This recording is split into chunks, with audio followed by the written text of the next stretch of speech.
Halo,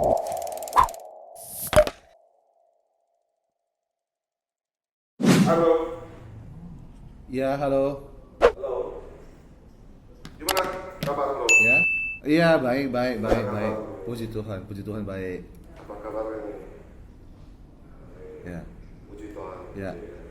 Nah, lo, hari ini kan gua mau bahas sama bro ini kan masalah Oke. investasi anti bodong, Ya. ya kan? Jadi, kira-kira kalau menurut bro sendiri, apa sih yang disebut investasi bodong itu yang seperti apa? Oke. Dia masih belum. Tapi Oke. soalnya Ya. Oke, Pak. Pak Jimmy, jadi ini bisa saya sampaikan ya. Yang namanya investasi bodong itu adalah segala jenis investasi yang dimana pada akhirnya itu perusahaannya itu melarikan diri. Artinya kesimpulannya mereka itu dengan awalnya mengiming-imingkan keuntungan dan pada akhirnya itu mereka menghabiskan uang dari para investor. Nah, jadi bisa saya jelaskan kepada Pak Jimmy ya, investasi anti bodong itu seperti lain tak lain seperti yang maraknya ya untuk saat sekarang ini adalah money game. Nah, money game itu juga dimulai awalnya dari sistem Ponzi scheme. Nah, mungkin banyak orang yang masih belum mengetahui bagaimana cerita sejarah sedikit tentang Ponzi scheme. Nah, Ponzi scheme itu adalah Charles Ponzi yang menciptakan scheme itu. Dia itu adalah orang Amerika tapi keturunan Itali. Ya, nah jadi Ponzi inilah dia yang merangkai suatu skema yang berupa skema piramida, di mana piramida itulah yang akan dia terapkan ke money game ataupun bisa dikatakan investasi bodong tersebut. Nah, jadi saya ceritain dikit ya tentang Ponzi scheme ataupun money game. Nah, itu sangat relevan. Artinya dari tahun-tahun 20-30 tahun yang lalu hingga tahun sekarang ataupun bahkan sampai tahun 10 tahun yang ke depan itu memiliki suatu banyaknya kesamaan, namun memiliki topeng-topeng yang berbeda. Nah, tapi bisa saya jelaskan mereka itu menggunakan skema ataupun teori dasar dari Ponzi itu, yaitu mereka menggunakan piramida. Artinya orang pertama yang paling atas itulah yang akan menjadi pemenangnya, dan makin hari piramida itu akan melebar ke bawah sehingga yang nantinya akan menjadi korban yang bisa saya katakan para investor yang ada di kalangan paling bawah. Nah, itu juga termasuk jumlah para investor yang paling banyak. Nah, sama seperti saya ceritain ke Pak Jimmy ya, sudah banyak sekali marak-maraknya money game tersebut yang bermunculan di setiap negara-negara yang sedang mengalami pelemahan ekonomi. Nah, di saat-saat sekarang ini negara kita juga merupakan negara-negara yang juga mengalami pelambatan ekonomi karena akibat adanya virus corona tersebut. Nah, sehingga bermunculanlah beberapa money game yang bertopeng yang berbeda. Oke. Nah, bisa saya ceritain mungkin dari yang tahun 95 itu mungkin banyak orang yang terkenal namanya BMA ataupun New Era ya. Nah, itu juga sama, dan juga money game yang saat sekarang ini itu juga mempunyai teori dasar yang sama, namun memiliki topeng yang berbeda. Mungkin ada lagi sebelumnya juga money game yang menggunakan topeng dengan nama trading ya. Seperti ada yang mengatakan, oh kami ini melakukan investasi dalam bentuk melakukan trading ataupun jual beli emas, sehingga nantinya para investor yang bergabung akan mendapatkan keuntungan sekian persen setiap bulannya. Nah, itulah yang dinamakan money game yang bisa saya katakan itu investasi bodong yang harus kita jauhi sebagai para investor ataupun para warga masyarakat. Nah, gini bro, kira-kira bisa nggak disebutkan ciri-ciri investasi yang kategorinya bodong itu? Oke, bisa Pak Jimmy. Boleh. Mungkin ada beberapa poin atau coba contohnya dulu supaya lebih dipersimpel sehingga masyarakat kita dan juga teman-teman yang ikut join di Ketala ini jauh langsung mendapat poinnya gitu. Nah, kira-kira ciri-cirinya. Oke, boleh Pak Jimmy bisa saya jelaskan ya ciri-ciri namanya investasi bodong ataupun money game itu sangat relevan dan sangat mendasar kita bisa mengetahui ciri-cirinya. Yaitu yang pertama, mereka itu sifatnya itu selalu ingin mencari member baru. Yang kedua, mereka itu selalu mengambil ataupun menerima member baru itu dengan biaya pendaftaran yang lumayan besar.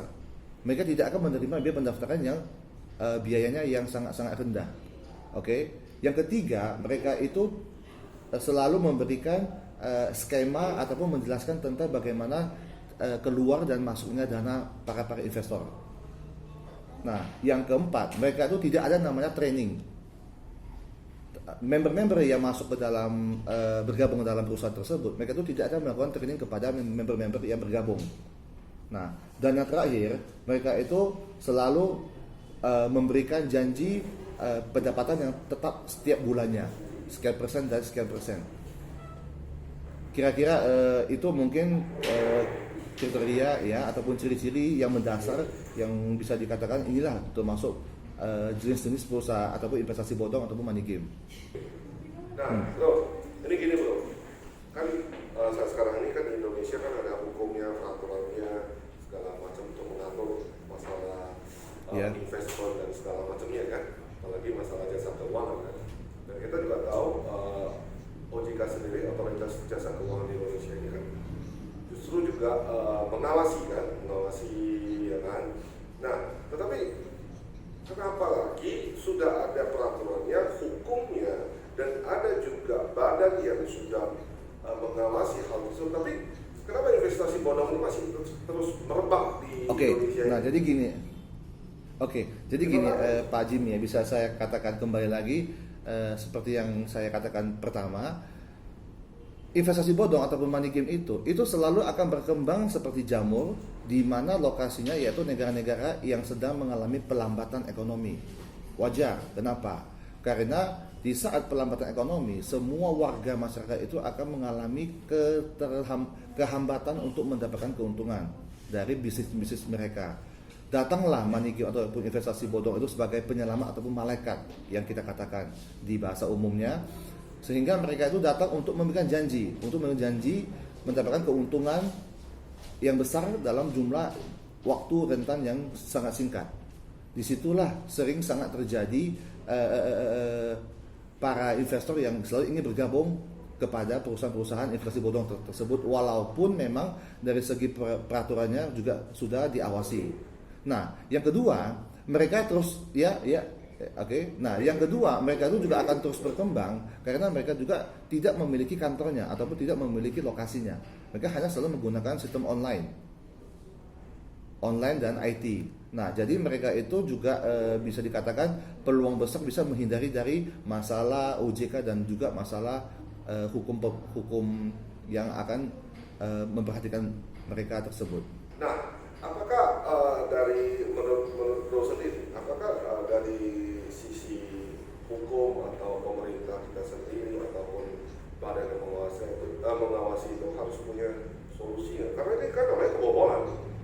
Dikarenakan masa zaman digital ini makin kebobolan jadi. Yeah. Nah, kira-kira menurut Bro ini ada solusi nggak apa nih buat supaya jangan lagi terjadi merebaknya terlalu luas seperti itu? Oke. Jadi Pak Jimmy, saya coba jelaskan ya. Kalau hanya untuk masalah, memang benar ya, dalam masalah investasi bodong itu kan dalam kata arti kan investasi yang memberikan penipuan kepada para investornya. Nah, memang itu juga merupakan suatu hal yang harus kita hentikan. Nah, namun dari pihak pemerintah juga itu sangat mengalami kewalahan untuk menghentikan masalah investasi bodong tersebut, karena mereka itu selalu menggunakan topeng-topeng yang baru dan juga selalu menggunakan cara-cara yang baru, di mana saat sekarang ini mereka selalu menggunakan lokasinya yaitu menggunakan IT ataupun teknologi, aplikasi. Mereka sebenarnya tidak akan menggunakan lokasi seperti buka kantor, buka cabang ataupun dan segala macamnya. Selalu mereka tetap menggunakan online aplikasi. Disitulah mereka itu, dan saya rasa untuk investasi bodong tersebut juga tidak bisa dihentikan, dikarenakan para masyarakat ataupun para investor tersebut juga ingin bergabung menjadi member mereka di saat adanya muncul investasi bodong tersebut. Sebab kenapa? Karena mereka itu mengambil kelemahan manusia, yaitu sifat dasar manusia adalah rakus dan tamak. Disitulah mereka akan menyerang para investor, memberikan janji dengan keuntungan yang besar dalam waktu yang singkat. pasti semua orang pasti orang akan mengikutinya. Makanya dengan begitu, jikalau ingin kita menghentikan secara 100% investasi bodong tersebut beredar kembali, itu tidak hanya bisa kita berpatokan sama pemerintah, akan tetapi para masyarakat juga wajib ikut membantu untuk menghentikan investasi bodong tersebut. Yaitu bagaimana? Itu dengan cara begitu mengetahui investasi bodong yang akan ditawari ke para masyarakat, kita sebagai warga harus menolak dan jangan ikut bergabung. Kalau untuk menghentikan 100% investasi bodong tersebut, kita tidak bisa hanya mengandalkan pemerintahan saja, namun harus kedua belah pihak, yaitu para warga masyarakat juga harus ikut di dalamnya, di mana begitu para warga ataupun investor yang telah ditawari dengan berbagai jenis investasi bodong, para investor tersebut wajib untuk menolaknya. Nah gini bro, kalau kita berbicara bahwasanya masyarakat wajib untuk menolaknya, jadinya gini bro, kepikirannya gini, berarti investasi bodong ini juga bisa merebak, berkembang dimanapun, karena adanya juga peran dari masyarakat yang kurang paham mengenai apa sih itu investment. Bro, itu benar? Ya, itu memang sangat benar Pak Jimmy. Oke. Nah, kira-kira menurut bro sendiri ada nggak solusi apa nih untuk mengedukasi masyarakat kita yang masih kurang paham dan sangat awam mengenai kalau kita berbicara investment, sehingga jangan disalah kaprahkan apa itu investment, apa itu juga yang bukan investment, hanya penipuan dalam arti kata investasi bodong dan seperti itu. Nah, kira-kira ada solusi nggak untuk mengedukasi masyarakat kita saat sekarang ini untuk jauh lebih baik lagi ke depannya menilai mana investasi yang bodong atau tidak? Oke, Pak Jimmy, kalau masalah untuk memberikan edukasi kepada masyarakat itu mungkin merupakan langkah yang agak kurang maksimal ya. Sebab setiap perusahaan investasi mungkin memiliki beberapa cara dan mungkin beberapa skema yang agak berbeda. Dan memberikan pencerahan kepada masyarakat itu juga membutuhkan lokasi, waktu, dan juga keminatan daripada masyarakat tersebut. Apakah minat mereka itu kita mengedukasikannya? Tidak semua masyarakat mau memberikan waktunya itu untuk diedukasikan masalah investasi bodong tersebut. Namun solusi yang bisa saya berikan kepada Pak Jimmy, kepada para masyarakat, mungkin yang harus dipegang adalah begini. Di saat mereka ditawari dengan namanya investasi, mungkin beberapa poin yang harus mereka pegang. Yang pertama adalah mengecek apakah mereka itu hanya sekedar mencari member baru. Yang kedua, apakah mereka itu hanya memberikan keuntungan yang pasti. Yang ketiga, apakah mereka itu hanya selalu menggunakan topeng jenis-jenis lain, tetapi merupakan money game ataupun memberikan pendapatan yang positif, yang fixed income kepada para investornya. Nah, kalau memang itu yang terjadi dan yang didapati oleh para calon investor, berarti ini merupakan ciri-ciri dari perusahaan investasi bodong. Dan mereka itu juga tidak ada namanya legalitas daripada pemerintahan. Nah, bro gini, Yap. kira-kira bisa nggak berbagi tips apa nih untuk bisa masyarakat kita dan juga teman-teman kita yang sedang mengikuti ini, ada tipsnya untuk bisa menghindari investasi bodong ini, tipsnya apa aja? Oke, tipsnya itu sangat-sangat sederhana ya Pak Jimmy ya. Mungkin bisa saya ceritain di saat para warga masyarakat ditawari berbagai macam jenis investasi, mungkin para masyarakat itu harus memperhatikan dan mempertanyakan kembali. Yang pertama, ada nggak legalitas dari hukum terhadap perusahaan tersebut? Yang kedua, bagaimana cara kerja dari investasi tersebut yang ditawarin kepada masyarakat? Yang ketiga, tujuan utama ataupun intinya yang mau dituju dari investasi tersebut itu apa? Apakah cuma hanya sekedar mencari member baru aja, ataukah hanya untuk mengembangkan bisnis dari investasi tersebut? Nah, beda lagi dengan seperti yang kita katakan jual dan beli, seperti yang saya katakan investasi dalam hal komoditas ya, itu juga berbeda dari investasi bodong. Nah, seperti saya mau tambahkan dikit ya kepada Pak Jimmy ya, banyak sekali saat ini money game perusahaan-perusahaan investasi anti bodong juga mengambil ataupun mencampurkan jenis multi level di dalamnya untuk mengecoh kepada para member. Nah, jadi poin yang berikutnya mungkin bisa dipegang kepada para calon investor, yaitu mereka juga harus memperhatikan apakah dari perusahaan investasi yang ditawari kepada kita itu ada nggak memiliki semacam legalitas pemerintahan seperti APLI. Nah, kalau APLI itu seperti asosiasi penjualan langsung Indonesia, dan juga ada nggak legalitas seperti WFDSA. Itu merupakan World Federation of Direct Selling Association, di mana kedua bentuk legalitas inilah yang akan memberikan jaminan bahwasannya ini bukan merupakan investasi bodong, tetapi merupakan jenis investasi yang merupakan multi level ataupun bisa dikatakan MLM. Oke.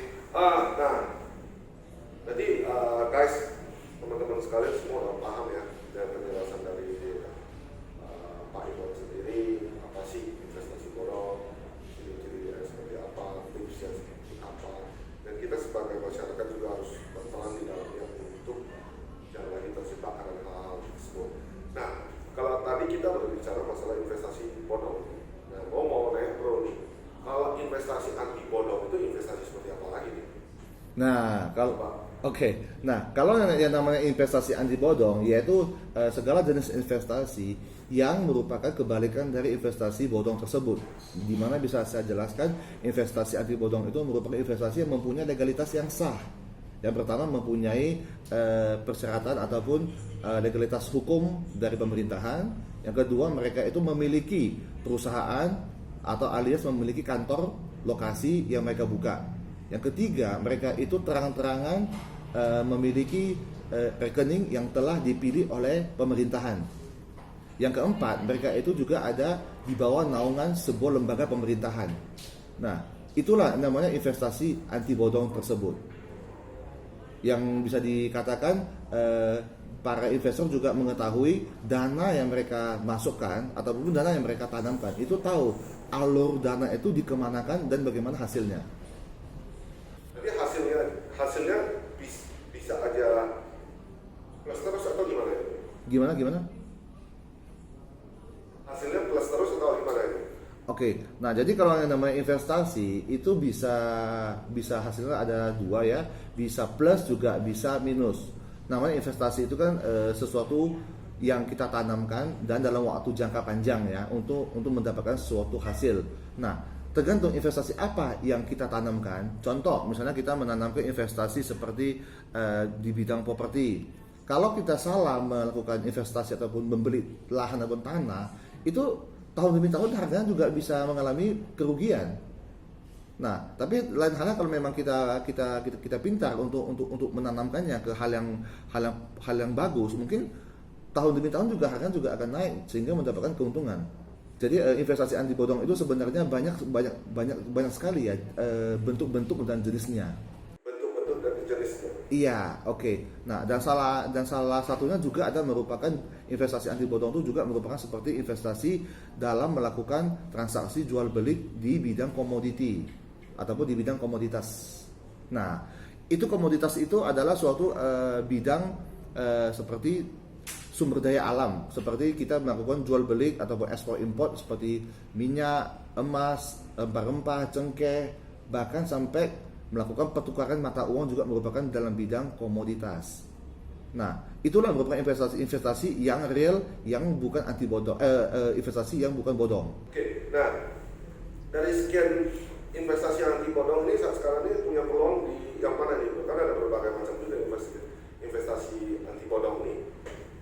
Oke, nah jadi saya bisa kasih penjelasan untuk saat sekarang ini investasi anti bodong yang ada peluang itu sebenarnya ada di bidang komoditas, yaitu untuk saat sekarang di mana puluhan negara sedang mengalami pelemahan ekonomi akibat banyaknya terserang virus corona. Nah, pelambatan ekonomi ini tersebutlah yang akan menjadi pelemahan dari puluhan negara di mata uangnya tersebut. Sehingga untuk investasi itu kita saat sekarang bisa melakukan pembelian ataupun menyimpan mata uang dari negara-negara tersebut yang kita beli di saat sekarang dalam kondisi nilai yang masih murah ataupun masih mengalami penurunan. Ingat, virus tersebut mungkin akan selesai di 1-2 tahun kemudian. Nah, di saat 1-2 tahun kemudian setelah selesai, ekonomi akan pulih kembali, maka mata uang setiap negara itu akan mengalami kenaikan ataupun perbaikan. Di saat itulah para investor sudah mendapatkan keuntungan dari pembelian untuk mulai hari ini. So, menurut bro, peluangnya saat sekarang ini lagi murah, lagi diskon, lagi sale, ini kita harus beli dong. Iya Pak Jimmy. Untuk saat ini bisa saya katakan harga itu sudah murah banget. Bisa dikatakan kalau nama diskon udah bisa diskon 70% sih. Oke, Ya. bro, sebelumnya ada pesan-pesan kepada viewers kita, apa yang mau diberikan kesimpulannya dari bro sendiri apa? Oke.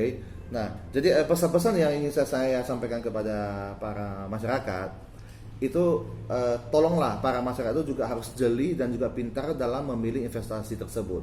Memang investasi itu sangat-sangat bagus bagi kehidupan kita. Namun jikalau kita salah memilih menuju ke investasi bodong tersebut, maka hasilnya akan nol. Nah, jadi saran saya kepada para masyarakat, tolong diperhatikan dan dipegang beberapa kunci supaya Anda itu bisa mengetahui mana yang termasuk investasi bodong dan tidak. Nah, kunci tips yang sangat sederhana yaitu Anda harus memperhatikan satu, mereka itu selalu hanya merekrut member atau tidak. Yang kedua, mereka itu hanya selalu mengiming-imingkan keuntungan yang tetap dalam kurun waktu yang singkat. Yang ketiga, ataukah mereka itu tidak ada namanya pelatihan. Yang keempat, itu ada nggak mereka itu legalitas izin dari pemerintahan. Jika itu tidak ada, segeralah Anda itu menjauhkan diri daripada tawaran-tawaran itu. Dan saran saya yang terakhir, jikalau para masyarakat ingin berinvestasi, segeralah di saat sekarang itu boleh berinvestasi, mulailah untuk membeli segala bentuk jenis mata uang yang sedang mengalami pelemahan ataupun diskon besar-besaran untuk saat-saat sekarang ini. Ingat, virus ini sudah menyerang puluhan negara dalam waktu udah hampir 6-9 bulan dan juga masih belum selesai. Dan kedepannya, tahun depan ataupun 1 tahun kemudian, itu virus akan terselesaikan dengan sendirinya. Di saat itu nanti setiap mata uang yang kita belikan saat sekarang itu akan mengalami kenaikan. Disitulah nanti para investor itu akan mendapatkan keuntungan. Keuntungan yang saya katakan itu tidak bisa saya pastikan berapa, karena kami ini bukan investasi bodong dan merupakan investasi yang merupakan real, mengikuti pergerakan dari harga dan ataupun mata uang dari negara-negara tersebut. Oke bro. Ya. Halo bro. Ya Pak Jim. Oke. Ya.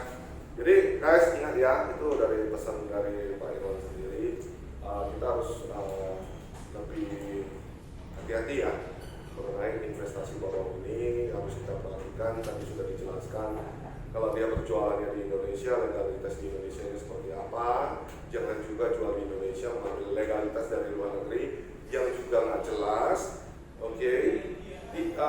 Menjamin suatu keuntungan yang sangat berlebihan, yang sangat besar tanpa risiko dengan jangka waktu yang pendek. Hati-hati guys, bisa-bisa jadinya bukan untung jadinya Anda guys. Oke guys, dan satu lagi yang seperti kata Pak Irwan, saatnya sekarang nih market mau currency, mau komoditi, mau apapun sedang diskon besar, sedang sale besar-besaran, borong guys, udah waktunya. Kalau kondisi kembali normal kembali lagi, harga akan naik kembali lagi guys. Oke, terima kasih Pak Irwan atas waktunya, thanks banget sudah diluangkan waktunya. Dan next topik kita akan bahas gak jauh berbeda sih guys. Next topiknya hari ini kan investasi anti bodong. Nanti dan next topiknya investasi anti corona. Sedikit berbeda, anti bodong dengan anti corona. Kalau anti bodong, corona belum tentu anti. Ini anti corona guys. Dan